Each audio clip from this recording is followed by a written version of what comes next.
very difficult to time this thing perfectly for the mayor, but I think we've done it now. 75 years ago, Mayor LaGuardia spoke at CHPC's very first luncheon. So it's really delightful for us to have Mayor Bloomberg with us today, 75 years later. The parallels between Mayor LaGuardia and Mayor Bloomberg are easy to make. Both were elected 3 times. Both could speak more than one language. Both made government accountability and efficiency a priority. Both were brilliant at attracting talent into government.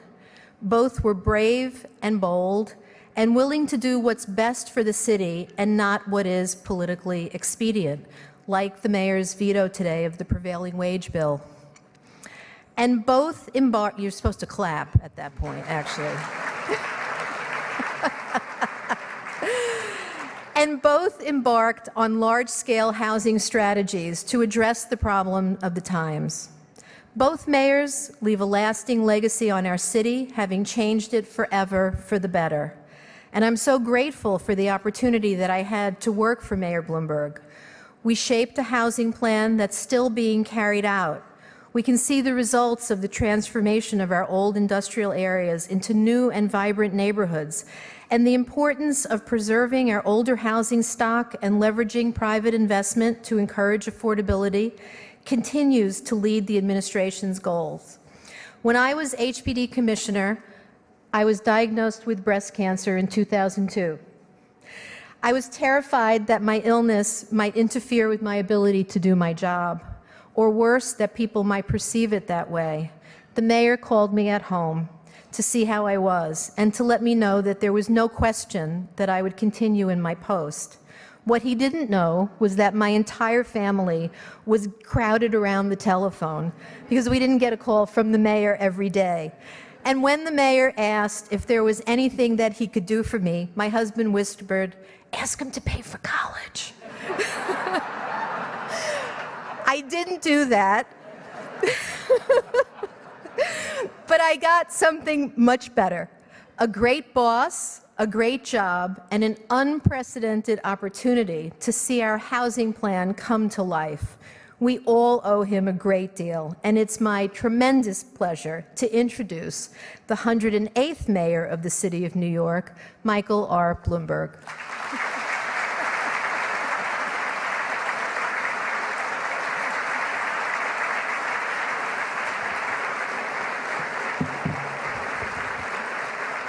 Carolyn, thank you. I'd never heard that story before. Incidentally, happy 75th birthday.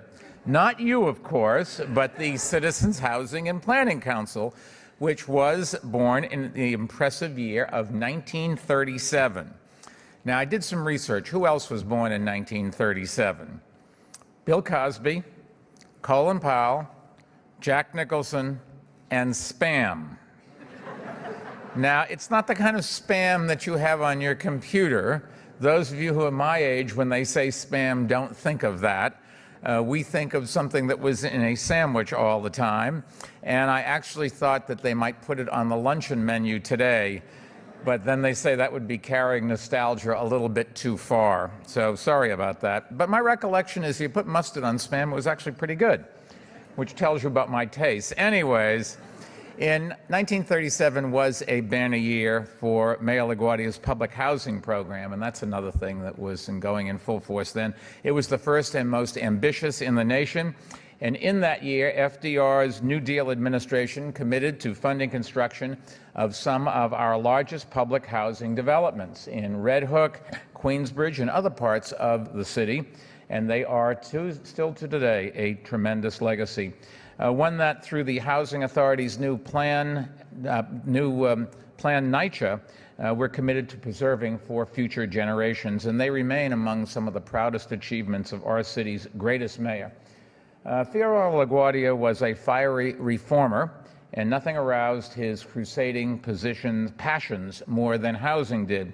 The little flower believed fervently, and I will quote his own words, that quote, "Only a well-fed, well-schooled, and well-housed people can enjoy the blessings of liberty," unquote. And he really did throw himself wholeheartedly into making New York City a leader in creating good, affordable housing for all.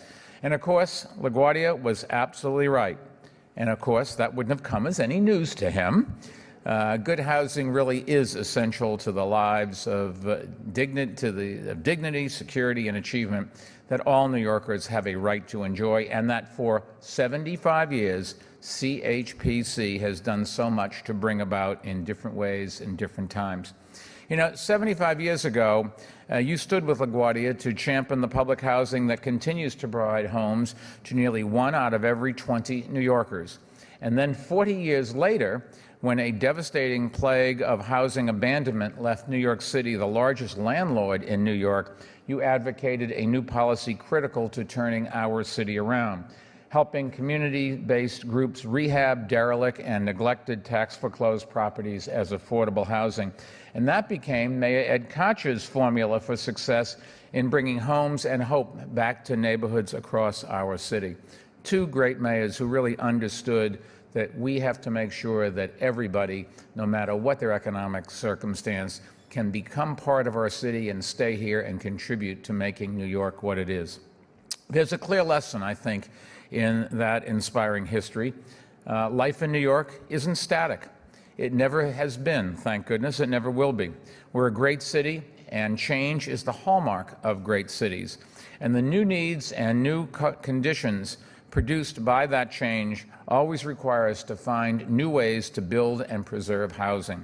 And that's why, for example, we seized the opportunity to support NYCHA with major private investment dollars, a step that's helping put NYCHA on a sound financial footing for the years ahead. And it is also why our administration applauds CHPC's Making Room project, which has looked at our city's changing demographics and asked, what kind of new housing design do we need for the 21st century? Agility, flexibility, the willingness to think anew and act anew. These are qualities that are our DNA as New Yorkers. And they're also the genius of our administration's affordable housing plan, the new housing marketplace. As the city's Commissioner of Housing Preservation and Development 10 years ago, Geraldine was present at its creation. And she can tell you that back then, a lot of people looked at what we were proposing and thought we were, to use the clinical term, a little off our rockers. Here was New York City, still caught in the throes of a national recession and still reeling from the attack on the World Trade Center.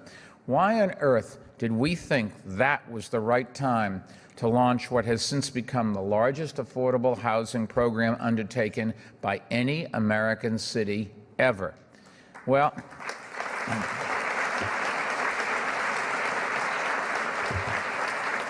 let me tell you what the short answer was. To get back on its feet, New York had to believe in itself. The nation had to believe in us as well.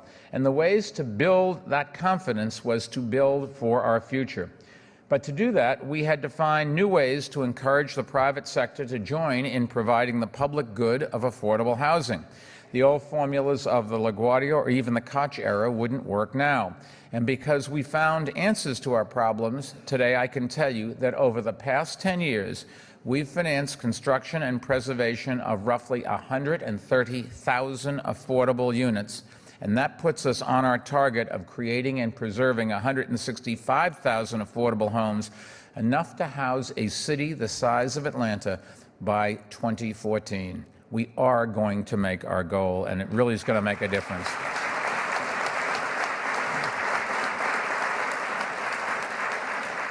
I will be out of office. I'm not sure what on earth I'm going to be doing, but I can tell you one thing I will be doing.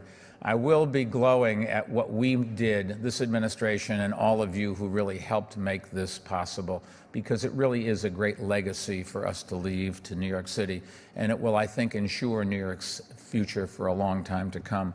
It makes an enormous difference, a positive difference, in the lives of hundreds of thousands of New Yorkers, and that's shown in preliminary findings of an ongoing study of the new housing marketplace funded by the MacArthur Foundation and the National Institutes of Health.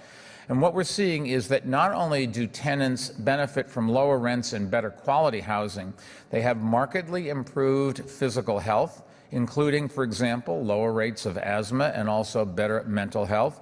And because of lower housing costs, they are also better able to cover other critical living expenses, including family health care costs. And these really are fantastic achievements, one that should make everyone who's been part of this effort for the past 10 years very proud, and that demonstrates, I think, our investments are paying big returns. Throughout these 10 years, we've understood that the private market was critical to reaching our ambitious goal. We've found ways to benefit from market forces in both good and bad times. When the economy has been growing, we've made the most of its strength and created market incentives to build affordable housing. And in the process, we fundamentally reversed the conventional wisdom that a strong housing market crowds out affordable housing. Our $4.4 billion government subsidies, for example, have been effective leverage. They've helped produce nearly $14 billion in private affordable housing investment over the past 10 years. And the inclusionary zoning CHPC advocated for so long effectively created market incentives to add thousands and thousands of new affordable units in new developments in Greenpoint, Williamsburg, and other parts of the city. That's what we've achieved when the market has been hot. But what about when it's not, specifically when the housing market collapsed 4 years ago, triggering the deepest national recession since LaGuardia's time? Well, what we knew is we had to change tactics. We weren't going to stop. We just had to find different ways to accomplish what we wanted to get done. And by being flexible, we found new ways to keep moving ahead, I'm happy to say. For example, when the market was hot, we had a hard time persuading developers to commit to affordability long term. And when the sky was seemingly the limit on where rents were heading, there wasn't much interest in doing that. But when the market turned down, what we had to offer in property tax incentives, low interest financing, and rehabilitation loans, and other city subsidies tied to long-term affordable commitments, all of a sudden became a lot more attractive.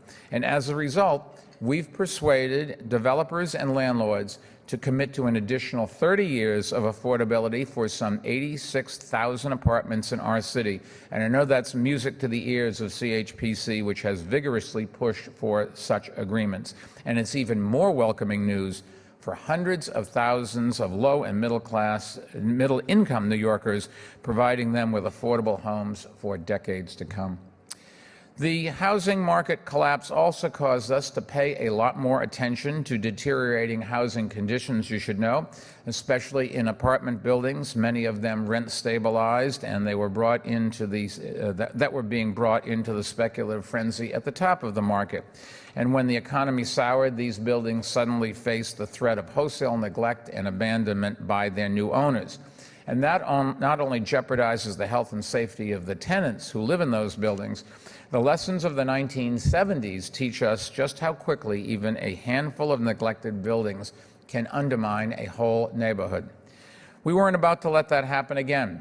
So in January last year, along with someone with an unmatched record of championing good housing in our city, Council Speaker Christine Quinn, we launched what we call our Proactive Preservation Initiative. And it focused on buildings that are at a tipping point where neglect threatens to become disastrous. And I'm happy to say we've had some major successes stopping and reversing such decline. As part of this effort, HPD has surveyed more than 640 buildings, and more than 130 have been put on its at-risk list, which means that HPD is aggressively writing housing code violations and rigorously holding landlords accountable for remedying them. And in the vast majority of the cases, I'm happy to say, it is working. More than 85% of the at-risk buildings have reduced their violation counts by half or more. You know, when owners aren't making repairs, we're even doing it ourselves. And thanks to the legislation passed by the City Council, we're able to foreclose on owners who don't pay us back and find more responsible landlords to assume ownership. So all this gets done, and it really doesn't cost the taxpayers a dime. Quite the contrary, by preserving neighborhoods, it's very beneficial for taxpayers throughout the entire city. Now, looking back at what we've achieved over these past 10 years, and even further back over the last 75 that we are celebrating today, I think there's one lesson that clearly stands out. For scores of reasons, it's difficult, very difficult to build and preserve affordable housing in New York City, and that's always been true. But the examples of mayors like LaGuardia and Ed Koch, the hard work of our administration's housing team, directed by Deputy Mayor for Economic Development Bob Steele and including HPD Commissioner Matt Wambua, Mark Yarr at the Housing Development Corporation, and NYCHA Chairman John Rea, their partnerships with private lenders, developers, and builders, and with community-based groups across the city, and the indispensable advocacy and leadership of CHPC prove that it can be done. And I think the best way to honor our proud shared heritage isn't by trying to repeat the triumphs of the past. It is by recognizing that each new era in this dynamic city presents new challenges and new opportunities. And by working together, we can make the most of them, make sure that the people of our city are, in LaGuardia's words, well housed, and ensure that New York City's best days are still to come.